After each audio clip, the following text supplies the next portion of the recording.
রাত গভীর, পুরো মদিনা শহর ঘুমিয়ে গেছে।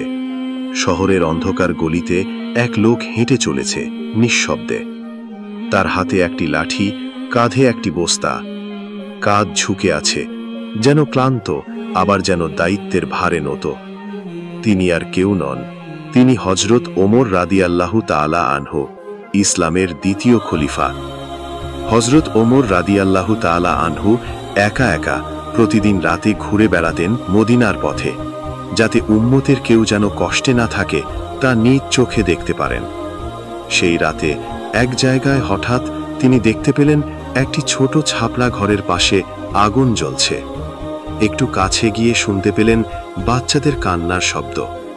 তিনি ধীরে ধীরে কাছে গেলেন। একজন মহিলা একটি হাঁড়িতে পানি বসিয়েছেন, ভেতরে শুধু পানি আর কিছু পাথর। বাচ্চা তাকে জিজ্ঞাসা করছে, মা, খাওয়া দেবে কবে?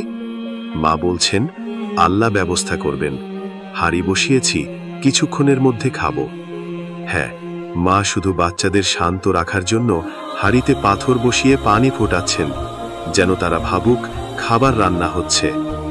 হযরত ওমর রাদিয়াল্লাহু তাআলা আনহু কাপা কণ্ঠে বললেন, হে আল্লাহ, আমি যদি এই বাচ্চাদের ক্ষুধার দায় এড়াতে পারি তবে আমি কেমন খলিফা। তিনি ছুটে গেলেন রাষ্ট্রীয় খাদ্য গুদামে।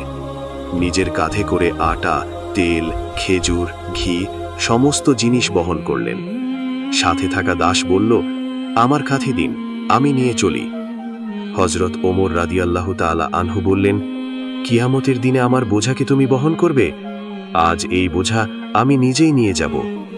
তিনি সেই মহিলার ঘরে পৌঁছে নিজ হাতে আগুন জ্বালালেন, হাড়ির নিচে আগুন জ্বালালেন, খেলতে লাগল। হযরত ওমর রাদিয়াল্লাহু তাআলা আনহু সেদিকে তাকিয়ে থাকলেন, চোখে পানি। তিনি বললেন, আমি শান্ত হব না যতক্ষণ না এই বাচ্চারা হাসে ঠিক আগের মতো। সেই মহিলা জানতেন না এই লোকটাই আসলে মুসলিমদের খলিফা। যখন কেউ বলল, তুমি কি জানো এই ব্যক্তি হচ্ছেন হযরত ওমর রাদিয়াল্লাহু তাআলা আনহু, মহিলা হতভম্ব, অঝরে কান্না করলেন।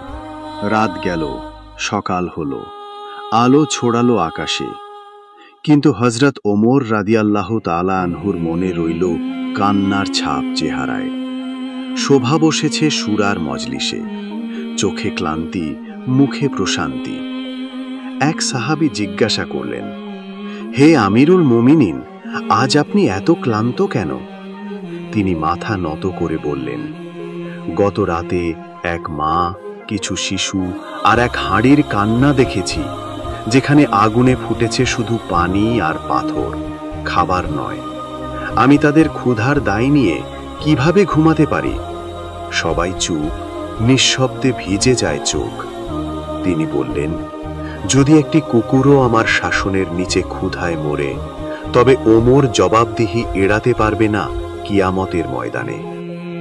আরেকদিন রাতে হযরত ওমর রাদিয়াল্লাহু তাআলা আনহু আবারও চলেছেন নিঃশব্দ পায়ে। এক গলির কোণে শুনলেন এক বৃদ্ধা বলছে, আমাদের খলিফা কোথায়? সে কি জানে না আমি না খেয়ে আছি? হযরত ওমর রাদিয়াল্লাহু তাআলা আনহু দাঁড়িয়ে গেলেন, মুখে কিছু বললেন না। তিনি গেলেন খাদ্যের গুদামে, কাঁধে তুললেন বস্তা নিজ হাতে। একজন বলল, আমি নিয়ে যাব। উত্তর এলো, কিয়ামতের দিন কি তুমিই আমার বোঝা বহন করবে? বৃদ্ধার ঘরে পৌঁছে নিজ হাতে খাবার রান্না করলেন। আর বৃদ্ধা জিজ্ঞাসা করল, তুমি কে হে মানুষ? তিনি বললেন, শুধু একবার যুদ্ধ শেষে এক মা তার ছেলেকে খুঁজে পেল না।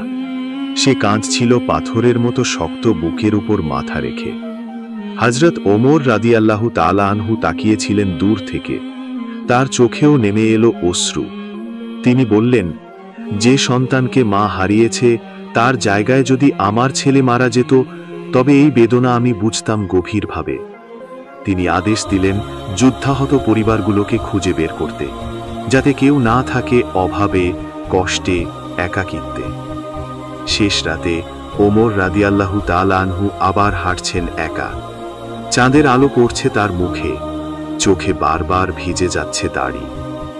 তিনি কেবল ফিসফিস করে বলছেন, হে আল্লাহ, আমি তো জানি না আমার উম্মতের কে কোথায় কাঁদছে, তাদের কান্নার দায়ে আমি কতটুকু এড়াতে পারি। তিনি একটি শিশু দেখে থমকে যান। মা বলছে, ওমর না থাকলে আমি আজ বেঁচে থাকতাম না। তখন সে মায়ের পায়ে ঝুঁকে পড়ে খলিফা নিজে। ওমর তো শুধু খাদেম, দয়ালু মালিক তো শুধুই আল্লাহ।